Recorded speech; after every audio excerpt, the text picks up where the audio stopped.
চলতি অর্থ বছরের গত ৫ মাসে রাজস্ব আদায়ের লক্ষ্যমাত্রা ছিল ৩৪,০৯৭ কোটি টাকা। তবে চট্টগ্রাম কাস্টম হাউস আদায় করেছে ২৯,৬৭৬ কোটি টাকা। আর একক মাস হিসেবে নভেম্বরে ৭,৪৫৭ কোটি টাকা লক্ষ্যমাত্রার বিপরীতে আদায় হয়েছে ৫,২২৩ কোটি টাকা। লক্ষ্যমাত্রা অর্জনে কিছুটা পিছিয়ে থাকলেও গত অর্থ বছরের তুলনায় ৬% প্রবৃদ্ধি অর্জিত হয়েছে। শিল্পের কাঁচামাল আমদানি কিছুটা কম হয় রাজস্ব আদায়ের লক্ষ্যমাত্রা অর্জনে সমস্যা হচ্ছে বলে দাবি কাস্টম হাউসের।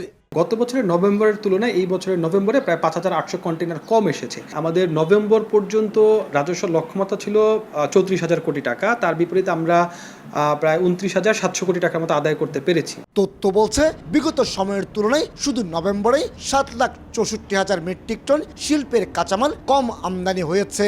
যেহেতু মার্কেটের চাহিদা নেই, আমরা কিন্তু উৎপাদন করতে পারতেছি না, এবং সেই হিসাবে র মেটেরিয়াল যেগুলো আছে যে সিমেন্ট উৎপাদনের করার জন্য এগুলো সব কিন্তু আমদানি কমে গেছে। ৫ আগস্ট ছাত্র আন্দোলনে আওয়ামী লীগ সরকারের পতনের পর চলমান উন্নয়ন কাজে স্বচ্ছতা আনার চেষ্টা চালিয়ে যাচ্ছে অন্তর্বর্তী সরকার। তবে কিছু উন্নয়ন কাজে ঠিকাদার সংশ্লিষ্টরা গা ঢাকা দিয়েছে।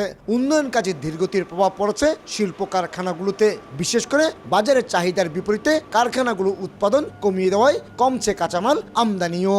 উন্নয়নমূলক কাজ খুব কম, এই কারণে আমদানিও কম, বিক্রিও কম। সেই হিসাবে আমাদের কাঁচামালের আমদানিও কম। এর থেকে উত্তরণের পথ হচ্ছে যে আমাদের দেশের কিছু উন্নয়নমূলক কাজ আবার চালু করতে হবে। চালু করলে পরে এই শিল্পটা আবার ঘুরে দাঁড়াবে। ২০২২-২৩ অর্থ বছরে ৭৪,২০৪ কোটি টাকার বিপরীতে ৬১,৩৫০ কোটি টাকা এবং ২০২৩-২৪ অর্থ বছরে ৭৭,৬১৬ কোটি টাকা লক্ষ্যমাত্রার বিপরীতে ৬৮,৮৬৬ কোটি টাকা রাজস্ব আদায় করেছিল চট্টগ্রাম কাস্টম হাউস। আর ২০২৪-২৫ অর্থ বছরে রাজস্ব আদায়ের লক্ষ্যমাত্রা ধরা হয়েছে ৮৩,৪৩২ কোটি টাকা।